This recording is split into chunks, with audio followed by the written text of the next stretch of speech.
From history textbooks, you have probably been told that America was first discovered by Viking explorers led by Leif Erikson, and later rediscovered accidentally by Cristopher Columbus. Is it possible, however, that the peoples on the opposite side of the globe might have already tried to reach North America, perhaps successfully, only to forget about it, just like the Norse did? The Book of Liang is an historical record written by Yao Cha and his son Miao Xilian, completed in the year 635 AD. It contains the history of the Liang dynasty, third of the four southern dynasties of the northern and southern dynasties period. It also includes various geographical descriptions on the country's east of China from the 5th and 6th centuries, among which the mysterious Fusang. Fusang was allegedly discovered by the 90-year-old Buddhist missionary Hui Shen. Hui Shen traveled to China from Kabul in 450 AD and sailed with a group of other monks to Fusang in 458 AD, only to return 41 years later. They reached Dahan, the Kamchatka Peninsula, by boat, and then sailed southeastwards. This is an important detail, for it shows that maybe Fusang was not a Japanese island, even though the term would be used in the following centuries to refer to the archipelago, especially in poetry. Moving on, while sailing in the North Pacific, they encountered Siberians and tattooed men. The peoples of the west coast of America, such as the Yupik, Tlingit, or Haida, used tattoos as symbols of social status, which adds significantly more credibility to the story. After covering a distance of, if calcs are to be trusted, 20,000 leagues, they reached the land of Fusang, which according to maths should coincide with the Pacific coast of Mesoamerica. The region is described as full of copper and gold, and those two ores are very common in the Mexican Northwest.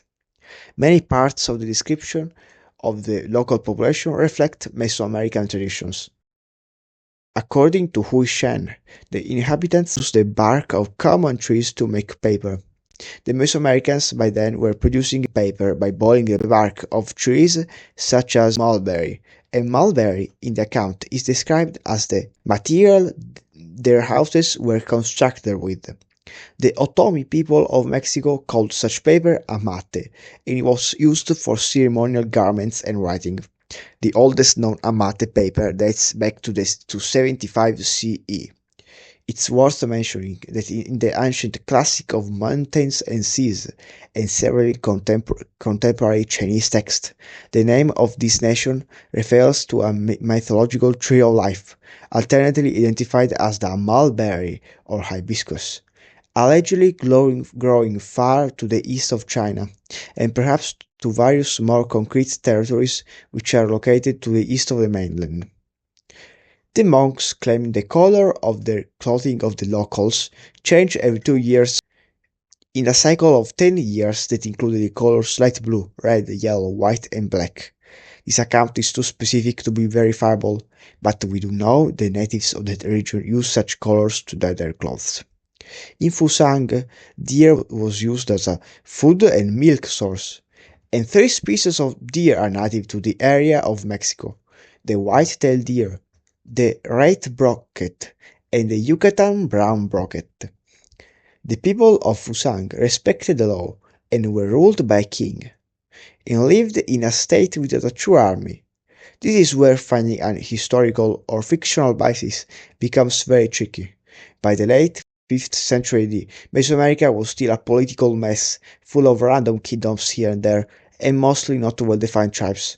And this makes the search for a specific kingdom identifiable as Fusang nearly impossible. The fact that they seem to have had no military is also a confusing statement, since it's in sharp contrast with what we know about famous civilizations of that area. It's possible, however, that the Buddhist missionaries were not very familiar with the traditions of the place they had visited, which could cause misinterpretation. In Fusang, if a man wished to marry a woman, he would build a hut near her home and would live there for 1 year. If he misbehaved, he would be thrown out of the house.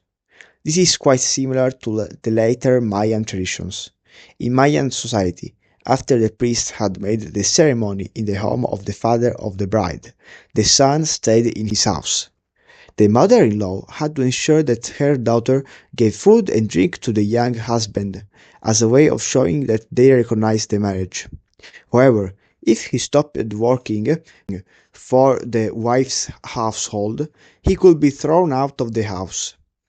The Fusang, similar to the Mixtec, Aztecs, and Maya, cremated their dead, and the mourning period lasted 7 days if they were parents, 5 days if they were grandparents, and 3 if they were siblings. The parents of the dead could neither drink nor eat.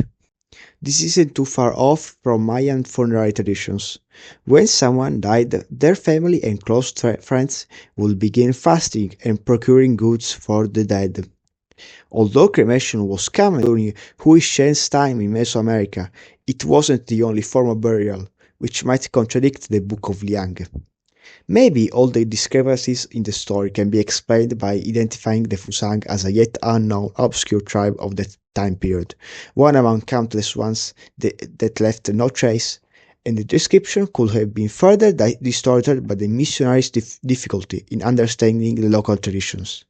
The author also says that the locals used horses, which were absent in America by the time the Ice Age had ended, which is very suspicious and could prove that this historical account was made up. But let's give it another chance. I have found also some additional obscure information by reading Edward Brooke Hitching's Imaginary Atlas. According to Hitching, Hui Shen also talks about another place, the land of Nuguo, 1,000 leagues east of Fusang. It could be located in either eastern Mesoamerica or the Caribbean. He states that it was inhabited by a people completely covered in hair and shy towards other humans. They gave birth after 6 or 7 months, and they nursed their babies on their backs. They reached adulthood at the age of 4. I suggest that what he's describing are actually spider monkeys. They are mostly covered in fur, they avoid human contact, their gestation period is around 7 months, and females reach adulthood at around the age of 4. Males tend to mature slightly later, at approximately 5 years of age. Just like any other monkey, they usually carry their babies on their back. Taking all of this into account, the possibility that the Book of Liang actually contains information about a real expedition to the Americas must not be fully dismissed, and further investigation is worth the effort. Thank you for watching, correct me if I have many mistakes, and see you soon.